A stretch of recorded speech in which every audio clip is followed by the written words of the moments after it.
digital media has given us a chance to connect. And during this pandemic also, we are trying our level best to keep going. Royal Global Institute also is the same format. Yes, yes. Very nice, very good. Congratulations to all who are into Rotary Club of Guwahati City and organizing committee. Thank you so much, sir. Because just to tell you, every year we have a Rotary theme, and this year our Rotary theme is Rotary Open Opportunities. And now somewhere when this pandemic started, we don't know what to do, because normally we do a lot of activity, and our every Rotary year starts from 1st of July. So I took charge on 1st of July, and no, we are not sure what to do. We can't go out, we can't meet people, but then there are so many things we are doing online and offline and connecting the entire world basically. Okay. Sudha, you like to chip in? Yep. Good evening, sir. And good evening, everyone. Good evening, Sudhaji. Thank you, sir. Yeah.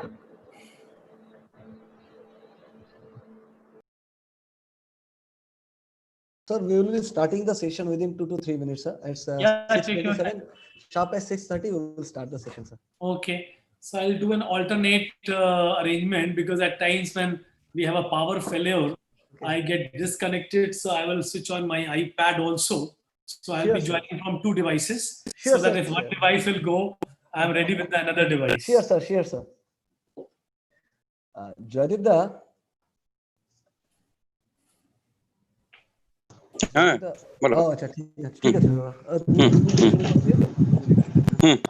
You tell once we're ready to start, President.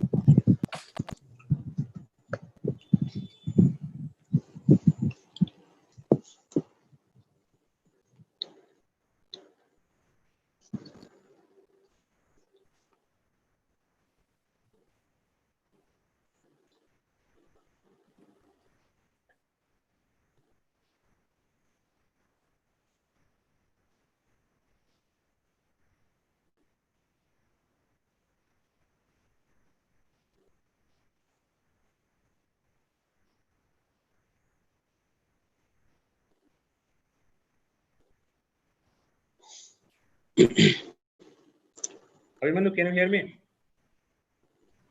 Yes, sir, I can hear you. Yeah, all set from your end as far as streaming and everything concerned? Yeah, all set. Okay.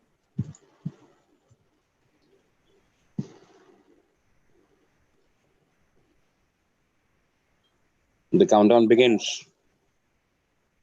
Yes, Dada. Yeah. Yes, 30 seconds, yeah.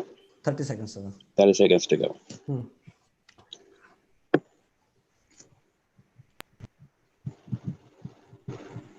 I'll start at 6:30. Yes, sir. Sharp at 6:30.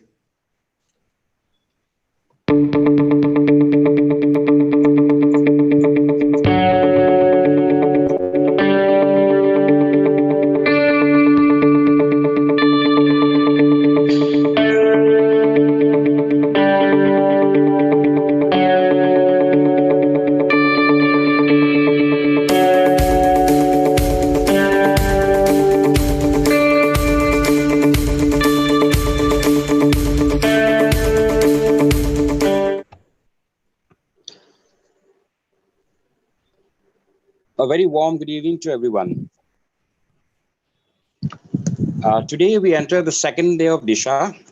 It's a continuation of the program that has been flagged off yesterday with 3 dynamic speakers and many to follow. I'm sorry. Disha is a guide to young aspirant students to assist them in making and implementing informed educational and occupational choices. Our aim is to open opportunities and help them in their career decisions, which then results in their social, financial, and emotional well-being. And I firmly believe that all the participants are indeed getting the maximum benefit from this conclave. The reason we say Disha is one of its kind, because perhaps till date, none has combined career and business opportunities or business guidance together in one platform. what we have seen since yesterday is that there were a lot of questions on how to start a business and what are the business opportunities are more likely questions that are coming up. I hope all the participants will also benefit the most today as well, as today we would cover one of the most demanding career of the era, that is artificial intelligence, data science, and aeronautical engineering. With this, I welcome our chief guest of the evening, Professor Dr. S.P. Singh, Vice Chancellor, Royal Global University.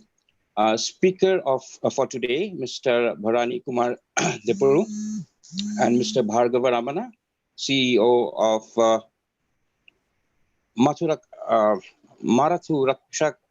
I'm so sorry, is Maruthsakha Aerospace and Aviation, yeah, today too. Welcome you to Disha Day 2. I would request Public Image Chair, Rotarian Sudha Laskar, to formally introduce our chief guest of the evening. Sudha, please. Yeah. Thank you, Rotary and Joydipda, for giving me this opportunity to introduce before you all our chief guest for today's evening. I must say, he is a man not of just words, but a man of action and a man of wisdom. Professor Dr. S.P. Singh, the Vice Chancellor of Royal Global University. Professor Dr. S.P. Singh has been associated with the Royal Global from its inspection in 2009 as the founder director of the institution. He further moved to Amity Education Group in 2013 and joined as the senior vice president academy of the group and was responsible for functioning of 6 Amity campuses situated in different parts of the country and abroad. He also served as the founder vice chancellor of Amity University, Chhattisgarh for almost 2 years before joining the Assam Royal Global University in November 2016. As the founder vice chancellor, with the vision and hard work of Professor Singh, the university has been ranked the #1 private university of Assam by Education World with a span of just 3 years. With more than 3 decades of rich experience in teaching, research, academic administration in institutions of repute across the nation, Royal Global is blessed twice to have the association of Professor Singh in its journey so far. While serving his second tenure as Vice Chancellor of Royal Global University, Professor Singh has completed almost 20 years of headship of well-known academic institution of the country. A geologist, MBA, and a law graduate with PhD in strategic management, Professor Singh is also an adult baseball player and has been actively involved in various social and cultural activities since his university days. Welcome you, sir. Sir, you are muted. Please unmute yourself. Yeah, that hygiene point of digital world. Thank you so much, Sudha. Should I take the charge? Yeah, sir. Yeah, thank you so much, Sudha, for I'm really humbled. And it's very, very kind of you that you have given a very elaborated introduction of mine. Good evening, everyone present here. The president, the secretary, the Rotary Club of Guwahati City, all of the Rotarians, many youngsters and many people who are very well experienced. I never say that old age people, no one is old till the time the person is in the mode of learning. So learning keeps you happy. As Henry Ford has said, the day you will stop learning, the day you will be old. If you continue learning, you can never be old. So that is what Henry Ford has said. But then today's basic theme, the Disha, this really, inspired me, and I really was feeling too much attached to this word Disha, because for me, Disha in English you can say direction, and in all the words, Disha is something which is a basic meaning of life. It means in which direction you are going, what you're going to do in life. Whatever you are doing today, it is because you have taken some kind of direction or Disha once upon a time. And whatever you will do tomorrow will also depend upon the Disha and direction what you're going to take today. So therefore, this particular interactive webinar where you're calling so many stalwarts on different domain of life, from branding to entrepreneurship, to artificial intelligence, to data science, to aeronautical, aerospace engineering. I mean, this is really a great opportunity for people to understand these domains and also to utilize those areas for their benefit and for the benefit of society at large. I mean, after 30 years of my journey in academic world, I still feel that I have not covered even 1/5 of the journey. Probably what I feel is still a lot to go and I have to learn a lot. And that is the way I try my level best to learn from everyone I meet, barring aside their age, their experience, their economic status, the way what they're doing doesn't matter to me, because in my opinion, everyone is having something very unique and special to learn about. So lifelong learning, which new national education policy is talking about, is there in my blood from the very beginning. And that keeps me going. So today, what I'm going to tell you or discuss with you or going to deliberate upon, keeping in mind varied people from business, from youngsters, maybe students, and everybody is participating in this webinar.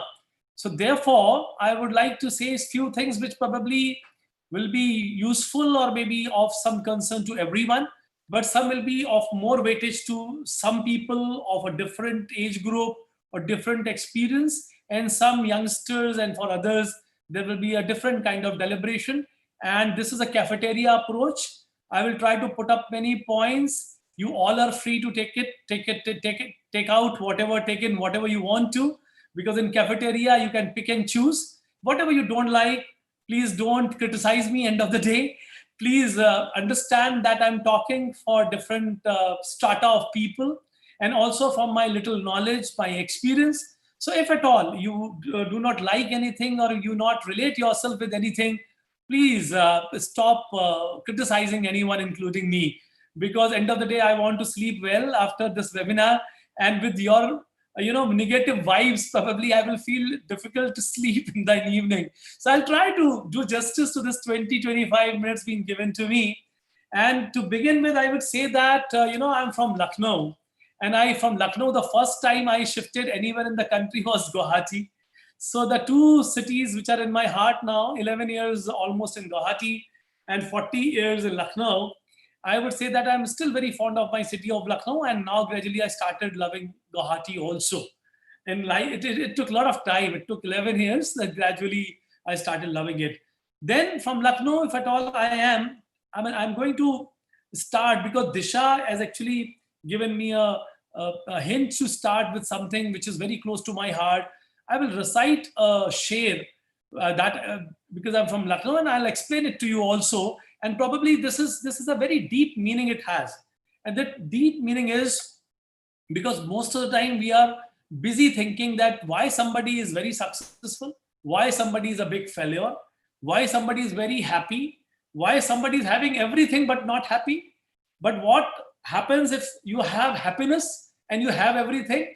And that I would say the balanced life, that you are happy also, you are economically sound also, and you have social life also. You have SQ, you have EQ, you have IQ, you have HQ. I mean, talk about as many Qs you want in academic world. So that depends. So that particular research when I did on my own, I have found that it is a altogether ball game of balancing your life. And if you can balance your life, because if I'm sitting here talking to you, it means I'm gaining something, but I'm also losing something somewhere. Maybe I'm missing a party, maybe I'm missing my family, maybe I'm missing my friends at this point of time, maybe I'm missing a walk which normally I have in the evening time every day. So that maybe I'm missing, but I'm gaining your presence, I'm gaining this aura, I'm gaining this vibrancy, I'm gaining this platform through which I will try my best to push few things which I think from my experience is very, very important. So I will start with this Disha wala sher. There is a last line has Disha, and that probably you have heard it also. Soch ko badlo, sitare badal jayenge. नजर को बदलो, नजारे बदल जाएंगे। कश्तियां बदलने की जरूरत नहीं है। Don't change boats every day. कश्तियां बदलने की जरूरत नहीं है, दिशाओं को बदलो, सितारे बदल जाएंगे। So this I wanted to say, Disha means if you change your direction, your star will change. I mean, this, this haath dekhne wale and these people who are reading your horoscope will not be able to change your life. If you change your direction, the life will change. And change the direction means change your direction, your Disha, in the right direction. You should have a right kind of Disha in front of you. So Disha is a very apt word you have taken for these 3 days deliberations and webinars, and many people will get right kind of direction from this deliberation. Second is about positivity. Positivity, because if you have direction, if you have right direction, but you don't have a positivity, you don't have things which keeps you going and which keeps you going in the situation when the situation is not very much favorable to you. If the situation is not favorable, many people say this is the worst time I'm facing in life. With my experience, I can say today in front of all of you, twice in my life I am sharing, and I share with honesty, twice in my life, whatever I have earned, I have lost. And that is not once. Once I was very young, and second, after a few years from then. Whatever I have done, I tried to do something, I could not do, I failed, and whatever money or things I've earned, that has been invested. But I said, okay, this is good. End of the day, I found that whatever I lost because the kainat, the God was conspiring to give me 10 times or 100 times more than that. Means that tough time has given me a situation when everything is gone from my hands. I thought that I have to do something more than what I'm doing in my life. I'm on X platform. I have to go X to the power 4 platform to gain whatever I lost. So when I tried to go to the X to the power 4 platform, I gained it. Earlier, I never knew that I can gain that. Before that failure, I was thinking that I'm either X to the power 1 or X to the power 2. But then after losing whatever I was having at the level of X to the power 1, I realized my potential and I've realized myself. And when I started working harder and hard, I could see I can do more. And I realized X to the power 4. And at the X to the power 4, when I failed at the X to the power 4, then I realized I have a potential of X to the power 16. And I gained it. So I'm telling you, these are two very important incidences. This is not the platform where I share those personal experiences, but once it is required to be shared, I'm ready to share. I probably one day will write one book of mine. I will share those experiences in front of you. Everything has gone, everything has been gained, and gained with flying colors. So therefore, it is very, very important that kitna bhi ho, I mean, whatever level you are, you have to achieve the next level. Means, जिंदगी की उड़ान अभी बाकी है, जिंदगी के कई इम्तिहान अभी बाकी है, फिलहाल तो नापी है मुट्ठी भर जमी, अभी तो सारा आसमान बाकी है. The people who are saturated, who think that they have done enough in life, at the age of, I mean, this, KFC, Kentucky Fried Chicken, that gentleman who owns that KFC, he started his journey of KFC at the age of 70. Till the age of 70, he was not an entrepreneur at all. And he started and he gained so much of success. He is not the only example. There are many, many examples. The people who think that life is gone, they are saturated, they are finished, their entrepreneurship is gone, their way of thinking is gone, their positivity is gone. They, in my opinion, are not understanding their potential. I'm not saying they're wrong. They're absolutely fine because their exposure may be limited, but the potential of human brain is more bigger than what we have in data science, what you're going to deliberate upon today, what is we have in artificial intelligence. It all is very little. Data science, artificial intelligence, machine learning. As a student of science, management, humanities, and law, I can say with honesty that all these things we are using on day-to-day basis. In the morning today, we have one deliberation by Mr. Suvadeep Chakrabarti. He is head assistant vice president of HSBC, and he is into data science and analytics. He's a leader data science and analytics. He has done his master's from Delhi School of Economics and was working with Hong Kong and Shanghai Bank, now working with HSBC. With deliberation of him, before that when I was speaking, I shared that I believe that end of the day, whatever we decide as a leader of the institution, leader of corporate house, data science, artificial intelligence, and many other things give us a direction to the extent of 70%, 80%, maximum 90%. The success of your decision depends upon 10% of your intelligence, your sixth sense, your experience of life, and your way of understanding that data. Because whatever parameters you have, they are not suffice. They are not always complete. There will be always few parameters that will come to your mind when data will come in front of you. So the people who are going to speak about data analytics, I would say that human intervention, the super computer sitting out here for the experienced people is far, far superior than any data science, any artificial intelligence. And therefore, whatever will come will try to lead the world. The tools will change, but the human intelligence, nobody can challenge. And what kind of human intelligence I'm talking about? I'm talking about human intelligence with respect to right kind of experiences, knowledge, ethics, values, honesty, pure heart, and zeal to work for your organization and for yourself. And you should have peace of mind in the day. This 8-9 things are there in you. No computer can have these 9 things. No computer can have humility. हर वो दरख्त means पेड़, हर वो दरख्त जो फलों से लदा होता है उसकी शाखाएं झुकी होती हैं. Means the person who is humble, the person who is rich not by monetary benefits, I'm talking about rich by knowledge, rich by heart, rich by money also, he will or she will be the most humble people on this earth.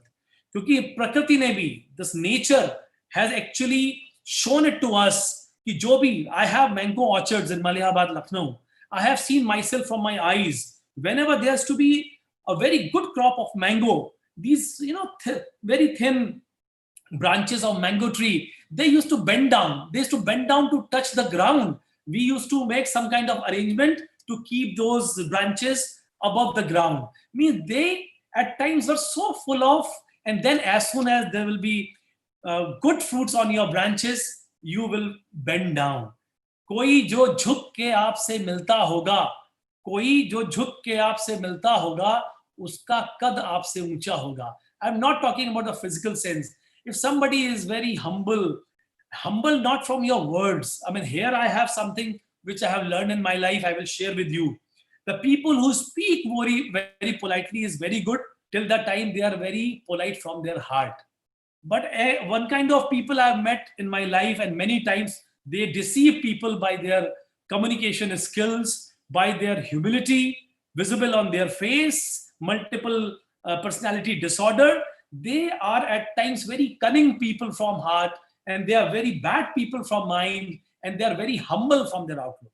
So be very careful about them also. But if you are an honest man, your heart is pure, your intelligence is high, your IQ is good, you will be able to find that gentleman and gentlewoman within 1 or 2 meetings that it is what visible is not correct, what is not visible is more correct. So that is another aspect which I would love to reiterate here. So this is another point. Next point I wanted to tell you about is related to mission happiness. You know, the happiest city in the country, there's a happiness quotient. Chandigarh is the happiest city in the country. And the second happiest, I'm proud to say, is Lucknow. And I wish that one day Guwahati should also come in this race. What is happiness? Happiness is, in my opinion, when you emit positive vibes, and whenever you are in trouble, you pass that trouble time with a smile. And even Corona times, this is the pandemic times, so many things are happening around us. So many people known to us are suffering. So many people have recovered. So many people are having a lot of fear. But there's a research going on in United States of America and other country is about the positive psychology and positivity. And the vibes and the sound waves individuals emit at the time when they feel positive and when they are energized. And it has been found, and people are talking about, deliberately not talking too much on this, because these pharma companies will be having major issues with those researches, because people will stop taking those medicines and will start becoming more happy and vibrant. So the happiness and vibrant has been found are having such kind of waves emitted out of a person that kills virus or that retard virus and that keep virus away from you. So if you are happy man, you are emitting happiness, believe me, you Google it today, you will find many researchers of positive psychology and positivity where people are living and they are not having effect of corona, even they are living with a corona patient because of the positive vibes they have. So therefore my request during the pandemic time, that be positive. Second is appreciation. How can you be positive? You can only be positive when you really appreciate somebody. Problem is that we, end of the day, will be having 3 deliberation today. Yesterday you had 3 deliberation, and it will be very, very difficult for most of you to appreciate not only the speaker, but also the right kind of question being asked, the organizer, that Rotary Club is organizing such a good event, but people will be very, very miser in appreciating people. And I tell you today, the people who can't appreciate don't expect appreciation. They should not expect appreciation. And if you can't appreciate, you can never be happy. Only people with a mind, because samudra manthan में दोनों चीजें निकली, विष भी निकला और अमृत भी निकला, और विष भगवान शंकर ने कंठ तक ले लिया, लेकिन उन्होंने हमेशा अमृत की ही वर्षा की. He always have done good for humanity. इसी तरह we all are like Shiva. If we have some kind of negativity, everybody is having, I'm also having negativity around me, but it is not my duty to emit that negativity further and further start spreading that negativity. My responsibility is either to digest that negativity if I can, that will be very good for humanity. If I can't digest it, keep it to my neck level and emit positivity. And that is the way life is.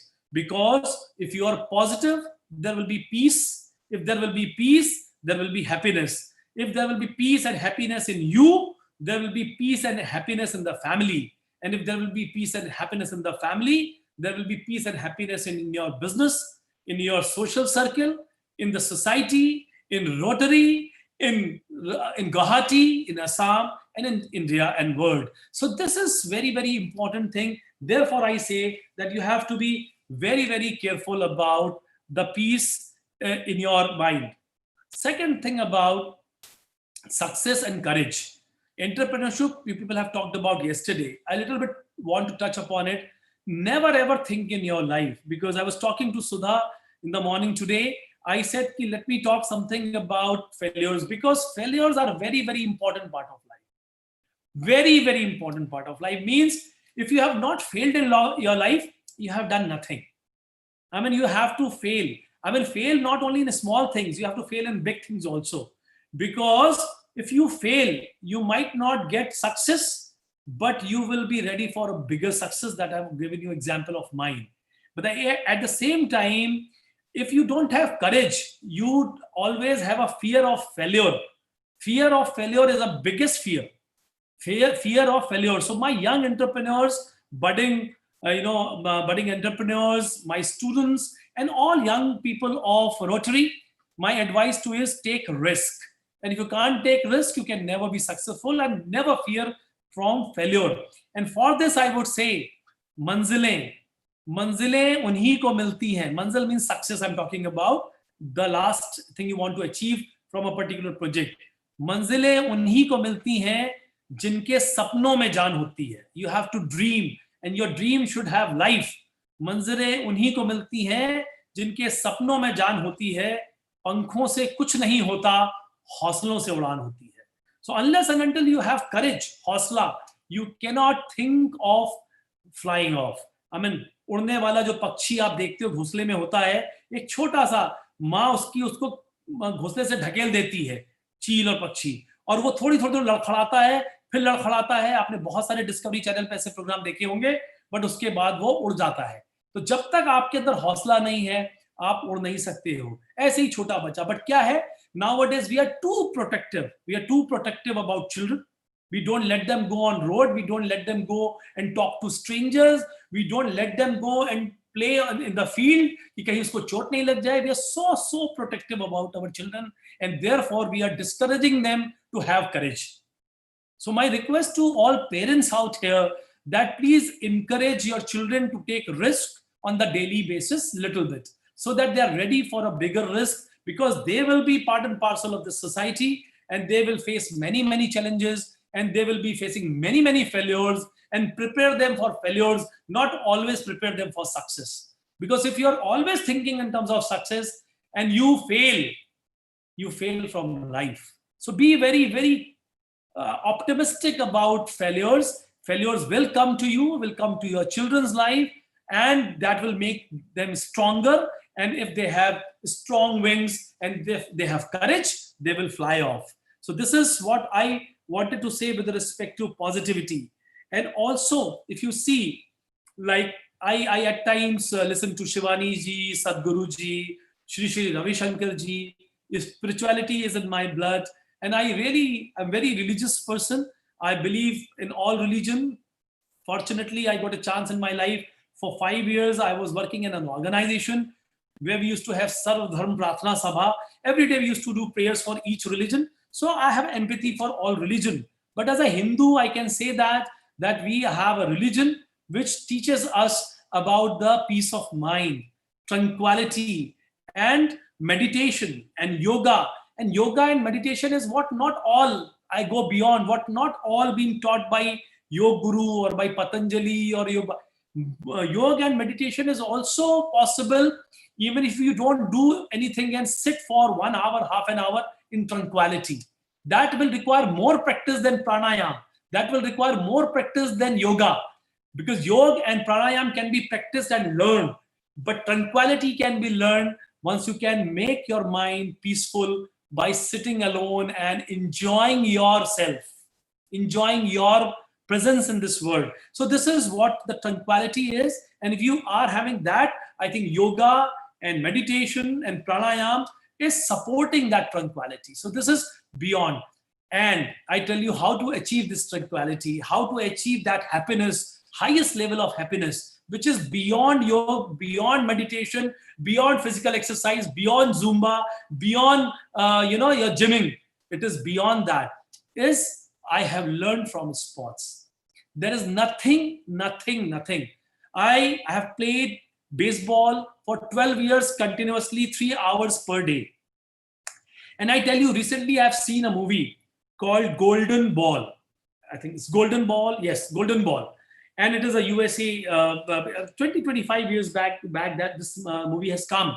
And it is about data science. It is about artificial intelligence. The person who has been appointed in a club of baseball in United States of America has changed the history of that baseball club by data science and by artificial intelligence. He was man of economics. He has been employed there, and he has found out the players with very low price can do miracles if you find their inner things from data science. But don't only relate to the data science. In the movie itself, it has been shown that at many occasions, I think 4 or 5 occasions, the major decision was to be taken by the manager of the team, which was under high pressure for the performance, and he was employing all those low-cost players in the team. He was having tremendous pressure, but he decided not from data. He decided from heart. He decided the decision was from heart, and all those decisions which was beyond data science from heart, 10% were the decisions which has made Golden Ball, and the club became champion at 100th of the cost of the total club price for the players. So this is a real story. I'm not talking about a movie. This is a real story. You can find out Golden Ball today. So what I'm saying is that our caliber individuals in this webinar, each one of you is having huge caliber. But for that, I will conclude because I know my time. So I will conclude in 1 minute by saying this. It is possible only when I'm repeating it, that you are working 12 to 14 hours a day. And 12 to 14 hours a day, you are working with happiness. And you think whatever you are doing, nothing is better than that. Number 2, till the time you are doing that task. Number 3, you have to be very, very disciplined in your life. The way you think, the way you read, the way you systematically run your things around, as well as you should have something every day in your life which will take you beyond next level, by intelligence level, spiritual level, health level, performance level. Something you should have in your mind every day, that I have gained this much today. And finally, I tell you, I used to teach ethical marketing and branding, because branding is also going to be a topic of tomorrow. I used to teach 19-20 years back in my marketing class. The students used to at times criticize and laugh on the things when I used to talk to them about ethical marketing. And I tell you today that ethics is an integral part of marketing today. If any company which is not ethical may survive by hook or crook, by some kind of wrong gains from here and there, but not for long. One has to think with respect to Tatas, not with respect to any other which actually try to encash the opportunity come in front of them by fooling people, by wrong marketing and wrong selling. So this is what is marketing I'm talking about. Same way with individuals also. If you are ethical, honest, unbiased, hardworking, hardcore experience, ready to face failures and success, and honestly doing your job, and you are inclined for the growth of your institution and also for your family and for yourself, I think you are far superior than anybody, any computer, any machine which is going in front of you. So this is what I wanted to say. As said in the beginning, this is a cafeteria approach. I have deliberately given some kind of strike to some of the thoughts. This is, as a professor, it is my duty to deliberate upon in this manner, so that I can touch upon few things which I think is right. But end of the day, I would say that unless and until we are right kind of human being, happiness. And I tell you one thing, and my request to all of you, that please start appreciating others. Your children, your parents, your grandparents, and your teachers, and your people around, your employees especially. People say the client can be taken care of if you take care of your clients. So clients, if you take care of your workers. So workers, clients, everybody, for business people, it is all a game of happiness and appreciation. If someone is not doing well, he should be cautioned, given a chance to recover and improve upon.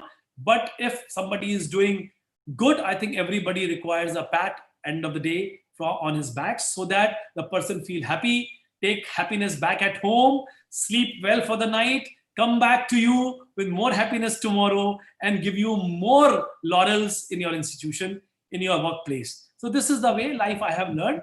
And I'm very fortunate, I'm very thankful to Rotary Club of Guwahati which has given me a chance to speak on this occasion. Thank you, everyone. God bless you. Good evening to all. Thank you, Professor Dr. S.P. Singh, for addressing the young students. And yes, indeed, one life would be too short, to learn or intake the knowledge that we have around us. And you have been very encouraging throughout your expression. And I'm sure there won't be any criticism, and you can sleep very well tonight. And without wasting much of the time, I would like to introduce our first speaker of the day, Mr. Bharani Kumar Depuru, the CEO of 360 Digi, TMG, and Innodatatics Inc. Alumni of ISB and IIT with 15 years of working experience in various capacities with companies including HSBC, ITC Infotech, Infosys. He is a performing consultant for various companies on Industrial Revolution 4.0 implementation, data analytics practice setup, artificial intelligence, big data analytics, industrial IoT, business intelligence, business management consulting are a few of the prime activities he has performed. worked across various lines of business, including IT, quality management, project management, IT service management. He is the current CEO of 360 Digi TMG, Chief Data Scientist with Athena Technologies, Chief Data Scientist with Brontobite Analytics, and that's Mr. Bharani Kumar Depuru. Welcome once again to Disha Day 2. And we'd also like to go ahead with now it's the moderator that I need to introduce is none other than Abhimanyu Saraf. And the moderator of the session for today, he would be moderating both the sessions, the data science, artificial intelligence, and aeronautical engineering. He is a very new word to me, to be very honest. He is an technopreneur who has more than 12 years of experience in a wide variety of sectors, which includes IT and IT-enabled services, financial planning, project management consultancy, business development, operation management, process reform analysis and implementation, regulatory compliances, rationalization, entrepreneurship development, skill development, and enterprise level software architecture planning. He along with his father, Sri Anil Saraf, founded Avantika Innovations Private Limited in 2009. And since then, the company has evolved into one of the largest software development and consulting company in Northeast India. The company has also successfully established Kaziranga University in Jorhat in the capacity as management consultant. Avantika Innovations has been awarded nationally for their work in software and mobile app development and e-governance solutions. Abhimanyu is also credited for introducing 360 Digi TMG and Reliance Education along with their various courses in the education sector to the students and working professional community of Assam. On the lighter note, he has also worked in and operationally managed the production of an internationally acclaimed movie named On a Quest, while serving for all India Cinema Mission, the Yuva Kendra. He has also worked on various theatrical and stage performances in capacities like acting, directing, sound composition, mixing, audiovisual setup, etc. And very seasoned Rotarian as well, a past secretary, and currently serving as the chairman service project of Rotary Club of Guwahati City. I present before you the moderator of the day, Rotarian Abhimanyu Saraf. Abhimanyu, it's all yours. Had this been an in-person, conclave, I would have said, Abhimanyu, please go ahead and take the stage. But here, I would say, please go ahead and take the screen. Abhimanyu, over to you. All yours. Thank you, Jyotika. In fact, more than me, I would like Bharani to please take the stage, and we can start the session. Yeah, sure. Thank you so much, Abhimanyu, and thank you, Joydeep. Thank you, Disha and Rotary Club of Guwahati City for providing me this opportunity. I shall quickly share the screen and, oops, can I not share the screen? Yes, we'll just give you the rights. Sure. And how much time do I have, Abhimanyu and Joydeep? We have about 50-55 minutes, almost Sure, an hour.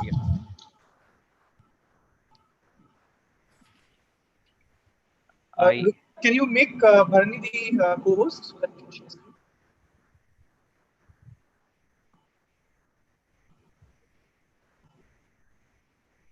Joydeep, can you please make me co-host? Yep, I am. Sure. Yeah. Thank you so much. So hello everyone, and welcome to this session. I would briefly talk about data science and artificial intelligence and the kind of applications that are possible when it comes to data science and AI. Even before we get started, let me show you about a few projects that we have done in the space of data science and AI. And this is me. I'm Bharani Kumar Depuru. I happen to be Industrial Revolution 4.0 implementer, Chief Data Scientist and Technology Advisor for 4 firms.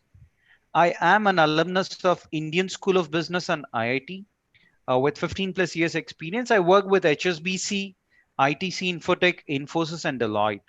Deloitte was the last company with which I was employed as an employee.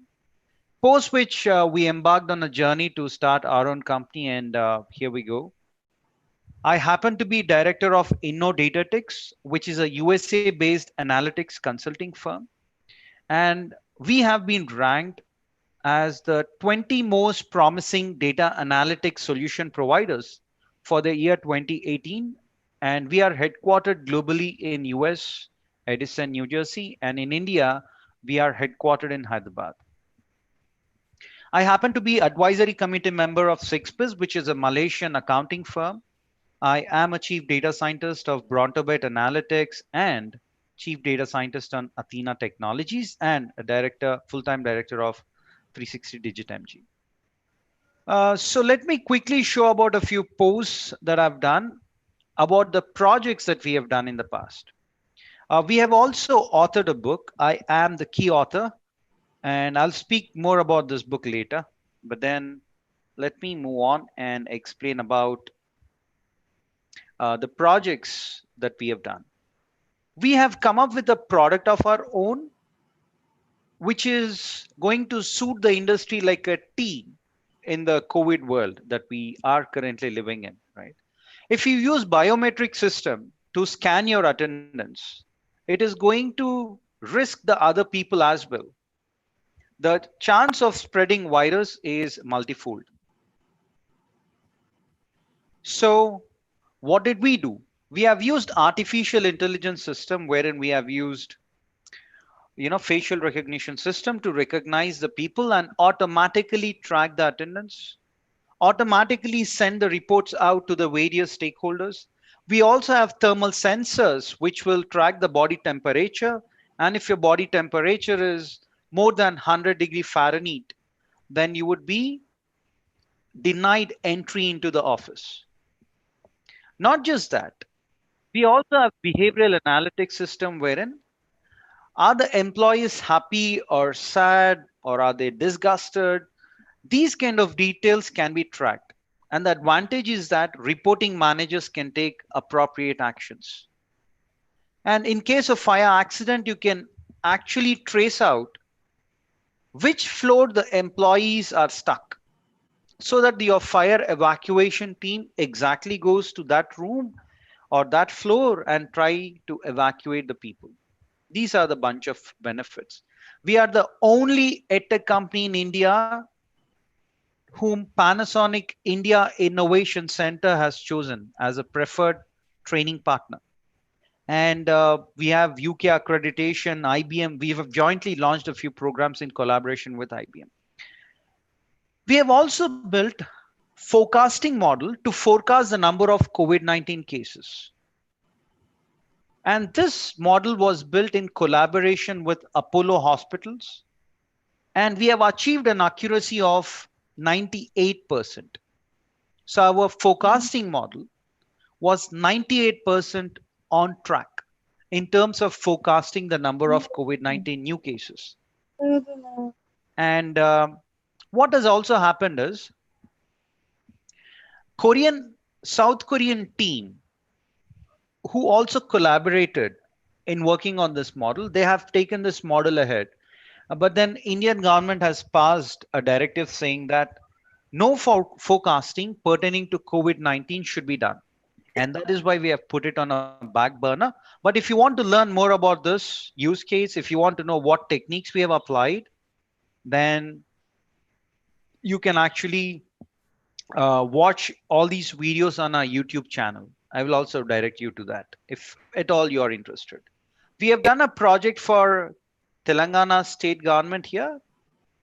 And here you can place a bounding box, and the moment a vehicle passes through that, it would automatically be tracked.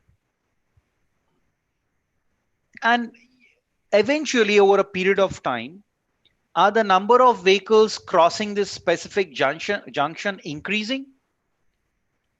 If yes, then if I give this information to the R&B ministry, Would they have a traffic signal here to regulate the traffic? Or would they, increase or expand the road width so as to regulate the traffic properly? All these things are the possibilities. And then automatically the details are captured in the backend database.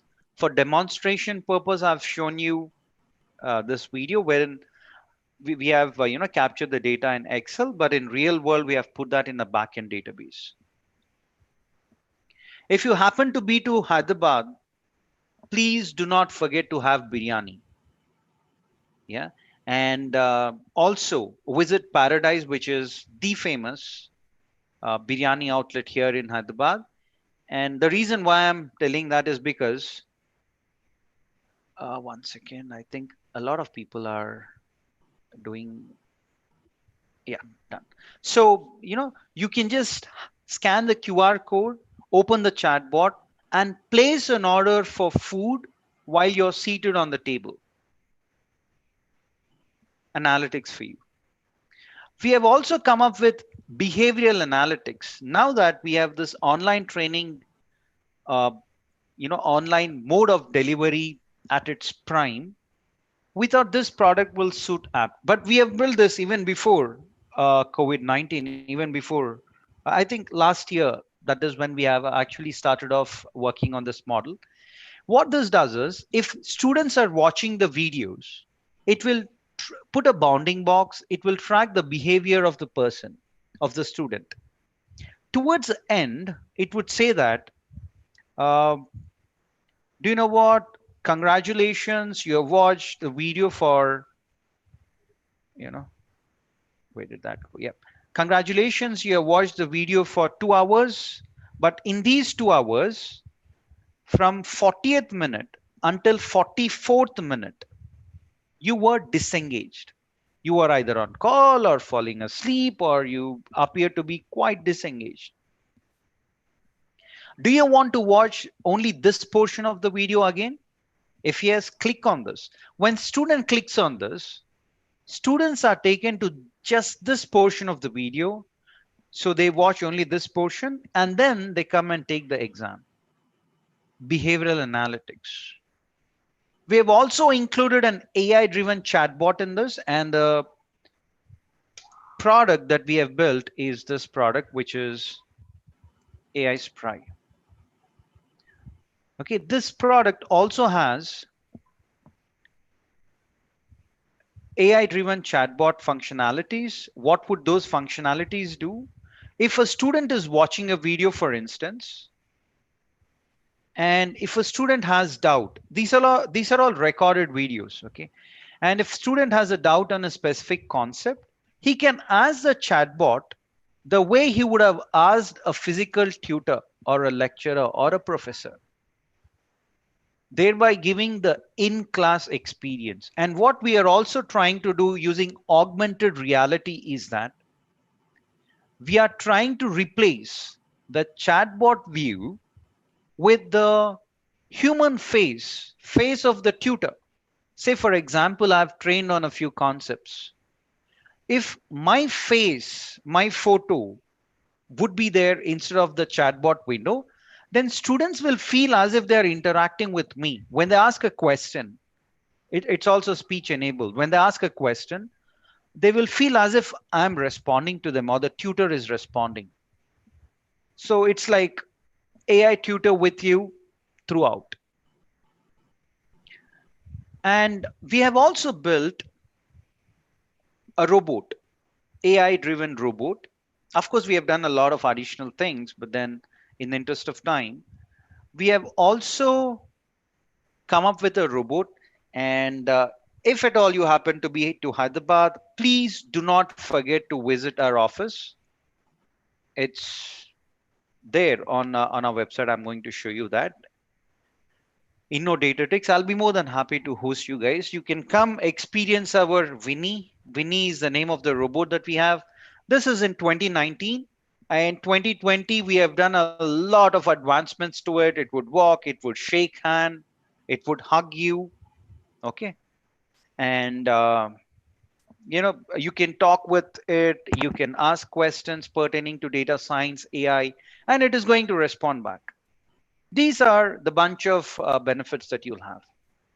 And now I wish to speak about a few of the other projects that we have done in the space of data science and AI. What did we do? So we have a lot of customers, unique customers in the space of all these industries.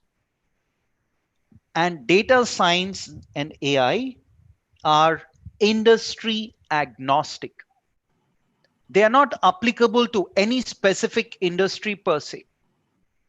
They cut across various industries and sectors. Let me also briefly speak about a project in the space of retail using an analytics tool. So you have to bear with me. Let me open this tool called Tableau. And using this, I'm going to explain about a specific use case in the space of retail analytics. This is a project that we have done in the year 2013.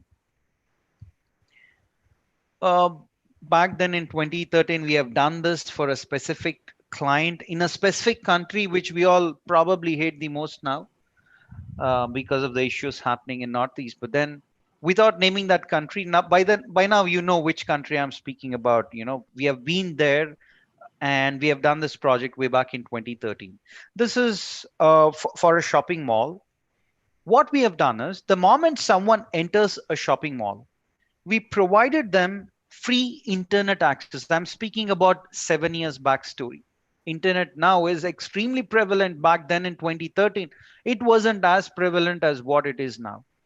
So we provided them with free internet service, and they were supposed to download a mobile application. And whenever you download a mobile app, like WhatsApp, for instance, you'll have license agreement or some kind of agreement. Would you read each and every line and then say, I accept that I've read all these, agreement points and I accept all of these? Would you read that in reality and then put a tick mark? No, we wouldn't do that, right? That is exactly what we have done with respect to this mobile app. And very clearly, it will be written that your data can be used for business purpose. Your data can be used for monetization, data monetization. So there ends the story. So your data is there with this company, with this shopping mall. They can use it for marketing. And say you entered a store here and we have coupled that with video analytics using CCTV footages. Say in this store, this person entered with a small kid. Then we know that this guy has entered with a kid, and instantly we would send a discount coupon to this person from baby care product store. And every person will have a unique ID based on your MAC ID. MAC ID in the sense when you download the app on your mobile, it captures the details of your mobile phone. Okay, so that means even if you change your SIM card, your mobile phone underlying MAC ID will still remain the same. So we can track how many times you have entered the shopping mall over the last 1 month. In which store did you spend majority of your time in? Over a period of time for 1 year, 2 years, if I start tracking the data, I know more than what you know about yourself. On what is the frequency of you visiting a shopping mall? Would you visit shopping mall on a Sunday at 6 p.m. or at 7 p.m. or in between 6 to 7 p.m.? Would you come on every weekend or every alternate weekend? Would you spend majority of your time in grocery store or in home and lifestyle? Wealth basically is there. And you can draw amazing business insights based on that. Say you entered with another person of similar age group, but probably you entered with a woman. Could be your wife, could be your girlfriend. Then sending a discount coupon from the women's apparel store probably might entice you to go and purchase one. Who knows, right? And then we have also kept beacons. Beacons are like Wi-Fi routers. Beacon would be at one corner. You can access the Wi-Fi here. Wi-Fi obviously would not cover the entire shopping mall. It was 1 kilometer long. People were, running on the track. Indoor track was their running track anyway. So it was 1 kilometer long. And then your Wi-Fi routers would not cover every nook and corner of the store. So what we have done is we have enabled Wi-Fi tracking to understand how much time is a person spending in a store and what is the pace at which this person walks. Hey, why on earth did you do that? Okay, let me tell you. Say you move from one Wi-Fi zone to another. So here there'll be another beacon. The moment you move from one Wi-Fi zone to another, it tracks how much time have you taken to move from one store to another or just to walk around the store. If you're a person who walks at a snail pace, then it does not make sense to send a discount coupon from electronic store because chances are bleak that you might reach the other end. And many things basically, for instance, we track the movement. Okay, and then if you keep moving around the store and say there is a person in the home and lifestyle store. So this person wants to purchase iPhone. Yeah, Samsung was very famous, but then say iPhone. Then what would any person do? Typically, they will search online on what is the price of iPhone. Say the price of iPhone online was $800. The moment this person enters the electronic store, trigger is sent to the electronic store manager saying that, hey, this MAC ID, right? If I hover, you see that unique ID on the last 839, the last entry there on the pop-up. Yeah. So that MAC ID or that unique ID has entered your store. This guy has already searched online and the least price happens to be $800. If the price in your store is $850, do you want to provide an instant $50 as discount? Sales at the end of the day, my dear friends. And then it's up to the store owner again, on whether they want to provide the discount or not. If I provide a discount, no, I'll get into losses. I would not do that. I would rather have him purchase and take away this at one go, maybe $10 discount. That's a call that you take as a sales manager. But you know for a fact that this is what is happening. And then we started tracking in that way. And then at 9 p.m. or so, when, 8:39, at that point of time, a lot of people started assembling in the restaurant. So it makes sense to keep sending discount coupons to people in the restaurant pertaining to food so that people might go and have food. Right? These are the kind of analytics which people are doing in the world that we live in. And so that's from the retail perspective. Okay. When it comes to automotive, let me show you that. PMI survival analytics. If you click on that, that's my name, author.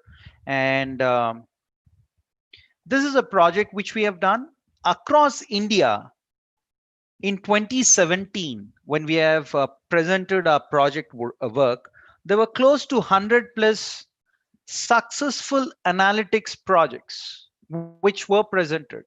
And we won the first place, not just in our track of a rapidly changing world, but we across all the tracks, we won the first place. That's how prestigious this project is for us personally. Right? What is this project all about? And what did we do? Say a truck is moving from point A to point B.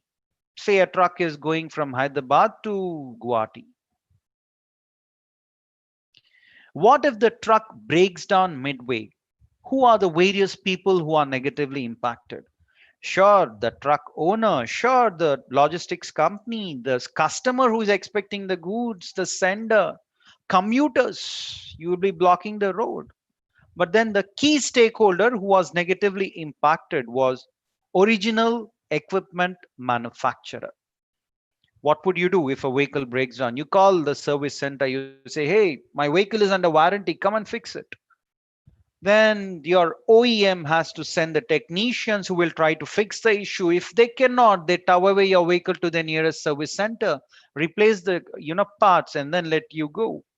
Cost. It's a warranty cost. Warranty cost is a huge cost in the space of automotive and other manufacturing firms.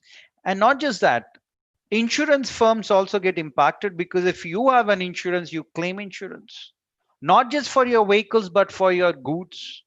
A few of the goods would be perishable, will have lower shelf life, have to reach the destination on time. If not, insurance firm will pay you if that is insured.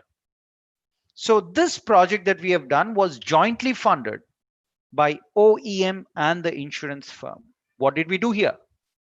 We have placed industrial IoT sensors, TCU, telematics controlling unit, or ECU, electronics controlling unit. We have done programming using Python, and then we have connected this device to OBD, onboard diagnostics of the truck. And the truck started generating 196 components data real time while the vehicle was on the move every hour. Over the telecom provider network, we place the data on cloud. Everyone speaks about cloud. If you take and put your computer somewhere, and if you say that, hey, remotely you can access, that's cloud, simple. So back then, cloud wasn't so famous. I mean, machine learning on cloud wasn't famous. So we had to extract the data and do descriptive and predictive analytics. What do you mean by that? Descriptive analytics means how long did the driver travel without taking a break? How many kilometers did the driver travel? How many hours did that person travel without taking a break? Why on earth do you need to know this? Because if your driver is traveling for, say, 20 hours. Sorry, is someone trying to speak? Okay. So if a driver is traveling non-stop for 20 hours, chances are high that he might meet with an accident. Vehicle might meet with an accident. So don't you want to counter that proactively? Yes, sure, you can do that. You would do that. That's descriptive analytics. And when it comes to predictive analytics, we have predicted three things predominantly. Number one, will a vehicle break down or not in a specific journey? Number one. Number two, if a vehicle is going to break down, after how many kilometers will it break down? Number three, which component would exactly break down? And then tag it back to the logistics, inventory, streamline your supply chain. Many possibilities. This one is the first place. Back to our story here. So with respect, that was done for one of the gold standard companies in India without naming that client. In aviation, Korean Airlines is one of our clients. TrueJet in India is one of our clients. TrueJet operates between tier 2 and tier 3 cities or places, or whatever, tier 2 and tier 3 places under UDAN scheme. And we have done a lot of projects there as well. Now I cannot go about each and every scenario, but a few I'll touch upon. Life sciences, healthcare analytics. Sure, we have done a project there in terms of predicting cancer. As I've told you, I'm a chief data scientist on another company called Brontobet Analytics. And what we have done here is we have taken radiology images and pathology images, and we have built prediction models to predict cancer. That's me, the chief data scientist standing there. Okay, I'll also show you a few sample images, because I wish to tell you one thing, that pathology images were 1.5 GB. We have split that image into multiple tiles of images, and then we have analyzed. This is how the images would be, basically.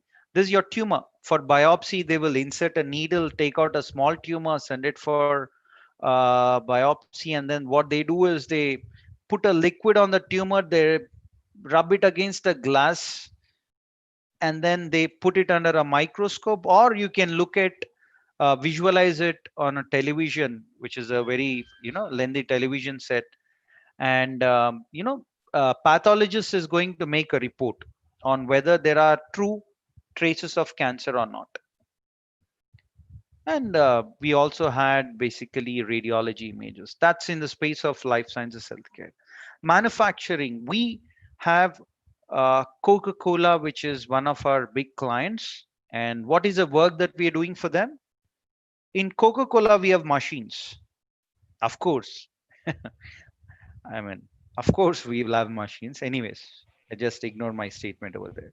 And these machines will manufacture beverages. These machines also fail, break down.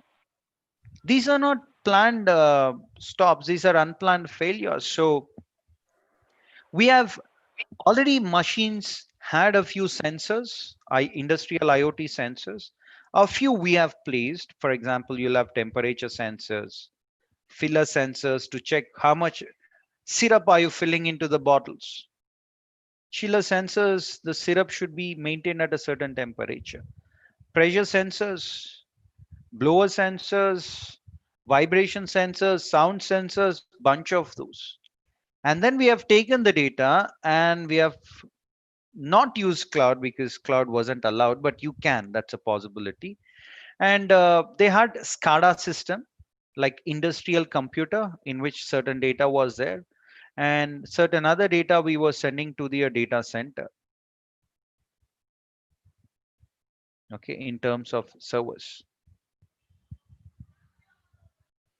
Okay, and then we took all the data and then we have built a prediction model to predict on whether machine will fail down or not. This information was then sent to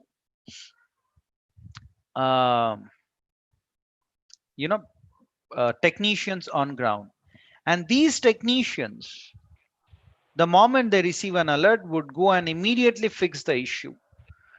Alerts would be something like, hey, your machine might fail in the next 2 hours, your machine might fail in the next 2 days. If that's really an issue, they fix it. If that's a false alarm, sometimes they go and say that, hey, do you know what, everything is hunky-dory, and then there is no issue, then they are expected to give us the feedback. And once we get the feedback, we are going to again use that data to improve the performance of the model. Today, almost everyone is speaking about analytics, but not everyone knows how to implement this in real world. And here is where we have an edge, because we also have a training vertical called 360 Digit MG. And you know what? We are coming up with learning resources for students. By affirmatively 9th of October, because we complete our anniversary, company anniversary, we are 7-8 years is what we'll complete. And we are providing digital books for free, mind maps for free, so on and so forth. Case studies will come, interview questions would come. Our objective is simple: help generate employable students, employable workforce, not people who have bookish knowledge, but people who have practical implementation knowledge, and that is what industry needs. So here is a book. It is 600 odd pages that we have written. Basically, it's with the book publisher now, but 168 pages we told we want to give away for free for the students, and we want it to be as interactive as possible, not filled with a lot of text and making life miserable, right? That's not our goal at all. Anyways, so it's for free if you want to just spread the word out in the market. Financial services insurance. Yep, there is a project that we have done, and State Bank of India, we did project for them. Vietnamese bank, we did projects for them. There is an accounting firm in Malaysia, we did projects for them. There is an education loan provider in USA, we have done a project for them. There is something called as MBA Finance in Russia, who specializes in, collecting the money from the defaulters. We have done a project for them, Margadarshak, and then, Hinduja Leyland Finance. We have a good presence in that space. Energy and resources. We have come up with a product in the space of wind turbine, and it would actually predict on when will your turbine fail, and it will collect the data from your wind turbines. It will look at the amount of pollen, if there is farming, etc., right? Harvesting is done in remote areas in the farming, and in those farming fields you usually go put your wind turbines, and then a lot of pollen grains get deposited on the wind turbines, which will reduce the performance. So looking at the weight sensors, so on and so forth, and then doing predictive maintenance, etc., is something that we have done throughout. If you observe, one thing would be clear, that we are specialized in industrial IoT sensors, and IoT devices generate data. You need to store the data on cloud, and then you do your data science activities on it to eventually build an AI application. Okay.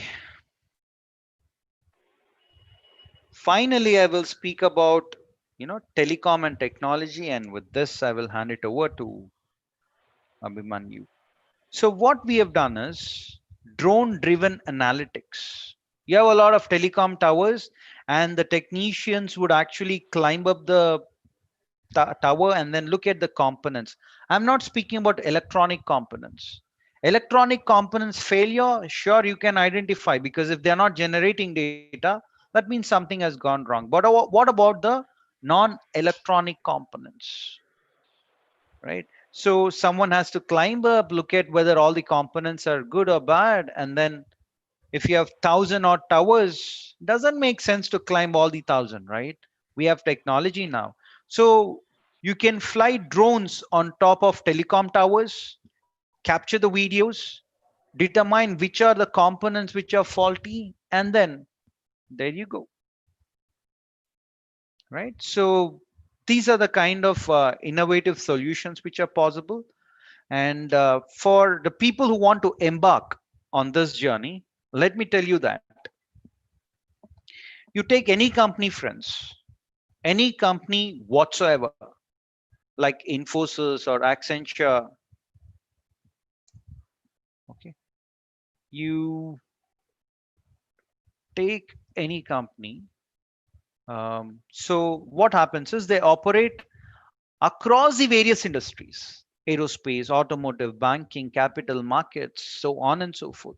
And analytics, data science, and building AI applications is there across the industries. So make best use of that. If a student is coming from a specific education stream, that does not mean they are not eligible. It does not mean that only people from computer science and IT are eligible. It's a myth.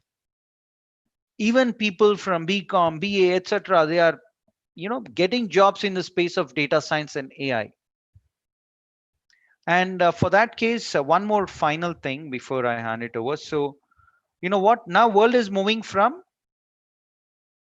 generic data science training or generic AI training to specific training. For example, if there is someone from B pharmacy or biotechnology or biomedical background or dental background, etc., life sciences, healthcare analytics makes more sense.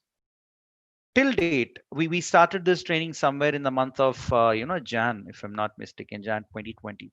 Until now, 280 plus people are trained. Out of that, roughly 130 people are doctors, MBBS. A few of them have done their MD. For them, this makes more sense. Someone coming from banking or finance background, financial analytics makes more sense. Someone coming from mechanical background, electrical, electronic background, etc., for them, this makes more sense. MBA marketing, marketing analytics, MBA HR, BBA HR, someone from working in supply chain, someone in, hardware networking, cybersecurity analytics, so on and so forth. So analytics is everywhere. Please make best use of that. And this is the future. Today, maybe there is a luxury for you or there is an option to learn. Tomorrow, it would become a necessity. Before it becomes a necessity for you, please, upskill yourself. With this, I would like to hand it over to Abhinav. Thank you all so much for having me here. If you have any questions, I'll be more than happy to take those. If you have no questions, then thank you so much. Bharani, if I can just add, uh, can you just touch up just for like 2-3 minutes or maybe 5 minutes, touch up on what are the like suppose if a student wants to get into data analytics or into data science, so what are the inherent qualities that he should have or interest that he should have to take up this field? Sure, absolutely. Yeah. So there are a couple of things. Number one, to become a successful data scientist, you need to have analytical skills. Okay. And number two, of course, you need a mentor. No matter how much you try to look into YouTube, it's like swimming, wherein to learn swimming, if you just watch YouTube videos and read books, and then if you go and jump into water, you know what happens? You drown. True. Right? So you need someone to mentor you. I'm not saying 360 Digit MG is the only place to go. I'm saying that you need people who are eligible to at least train you, because now what's happening in the industry, the sad part is people are getting trained and they're becoming trainers. They would in their lifetime would not have worked on even a single project. Then they would be actually doing a Chinese whisper kind of a thing, wherein they will be diluting the skills that they impart to the other aspirants. So that's very important. Mentor, and who is your mentor? That's very important. Third thing is certainly some kind of international certificate. No matter how much you blow your trumpet saying that I know everything, your certificates at the end of the day matter. That's the reason why you're undergoing your graduation, etc. Right? So it's like that. So international certificate, why is it needed? It is needed for interviewers to notice that you're serious about your career. Okay, that is a prime reason. Okay, so you need that. And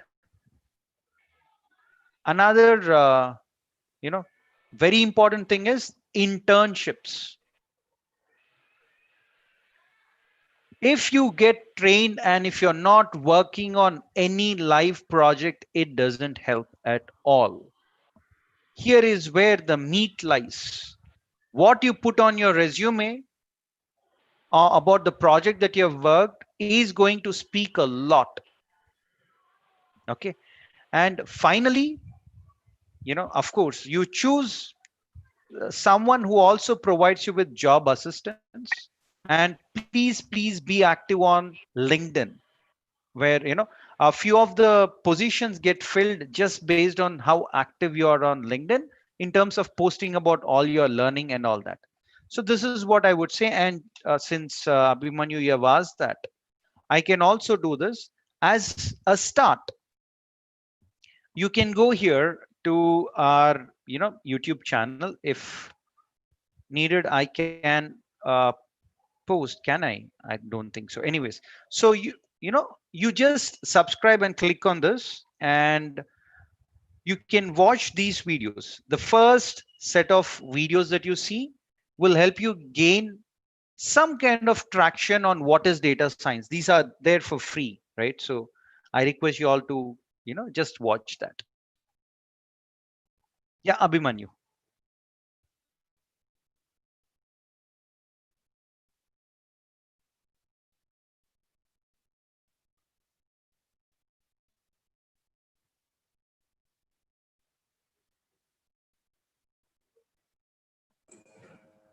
Sir, can I ask a question?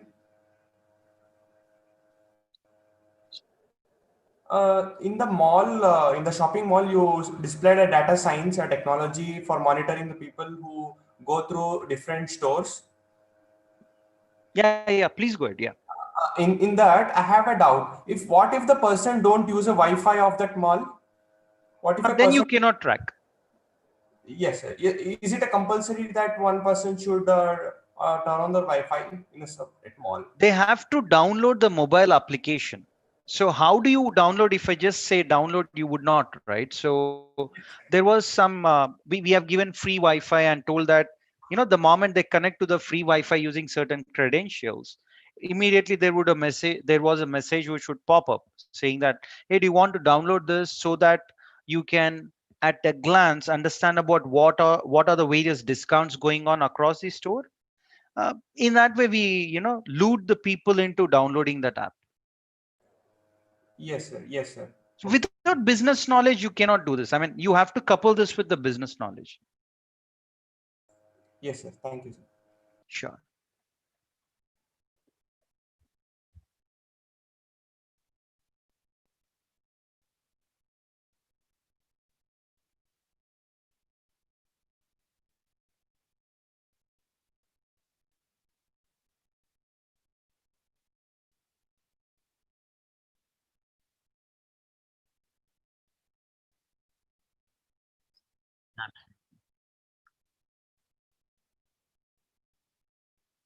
Sure.